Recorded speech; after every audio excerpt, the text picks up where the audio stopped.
এটা for sure. কিন্তু আরো এক্সপ্যান্ড হচ্ছে, আরো পরিবর্তন হচ্ছে, কিন্তু এই এক্সপেনশন নাকি ভুল। এই জায়গাগুলোতে হ্যাঁ, আসলে এইজন্য আমি কোনো আল্টিমেট বা অ্যাবসোলিউট রাইট। কোনো সিদ্ধান্ত কোনো ধরে দরকার নিয়ে নেই। নিতে চাই না, বুঝছেন? কোনো যেমন ধরার দরকার হুম, নাই। আপনাকে যেই দিকে ডেটা এভিডেন্স গাইড করে আপনি সেদিকে যাবেন। হুম। আপনার কি দরকার যে এই এটা নৌকায় একটা নিলাম, ওই এটা নৌকায় তো ডাল। ওই যে মাইন্ড ওপেন রাখা এটা কিন্তু গুরুত্বপূর্ণ সাজাদ ভাই। মানে আমরা যেন ডগমাটিক না হয়ে যাই। এবং সায়েন্টিস্টরাও কিন্তু অনেক সময় ডগমাটিক হয়ে যায়। কারণ সে যদি কোনো আচ্ছা, গবেষণা করে কোনো তথ্য বের করে তার ওইটার বিপরীতে অনেক কিছু সে কিন্তু নিজেও মেনে নিতে পারে না। আচ্ছা। এখানে ইগো কিন্তু এক ধরনের কাজ করে। তো আমাদেরও এই জায়গাতেই একটা ব্যাপার আছে যে আ ইউনিভার্স সম্পর্কে যে ব্যাখ্যা আসতেছে সেগুলার উপর আমরা অনেক কিছু সেন্স মেক করতেছি। কিন্তু ওইগুলোকে কিন্তু আমরা ডগমাটিক ওয়েতে নিব না যে এটাই একমাত্র শেষ ব্যাখ্যা।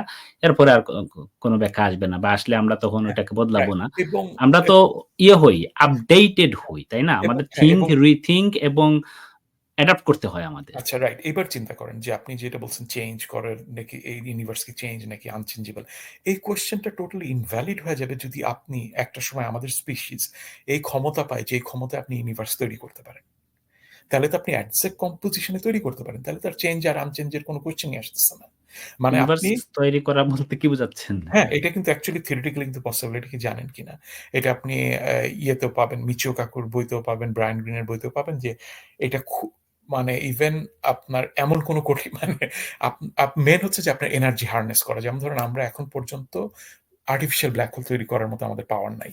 কিন্তু আমরা যেটাকে বলে না যে আমরা প্ল্যাঙ্ক লেন্থ এ গিয়ে প্ল্যাঙ্ক লেন্থ দেখার পর্যন্ত আমাদের কোনো এনার্জি নেই। কিন্তু আপনি যদি প্ল্যাঙ্ক লেন্থ এ এক্সপ্লোর করার মতো যদি কন্ট্রোল এনার্জি পান, যেমন ধরেন কয়েকদিন আগে আমাদের নিউক্লিয়ার আ মানে নিউক্লিয়ার ফিশন যেটাকে বলি যে ফিশন এনার্জি, এইটাকেও কন্ট্রোল করার মতো ছিল না। আমরা কি করতাম? বোম বানায় ফেলতাম। নিউক্লিয়ার এক্সপ্লোশন মানে মানে এটম বোম বানাইতে পারবেন কারণ এটা ইজি, কারণ এখানে কন্ট্রোল লাগে না। এটা আনকন্ট্রোল ওয়েতে আপনি নিউক্লিয়ার পাওয়ারকে ছেড়ে দিলেন, তখন এটা বোম হয়ে যাবে।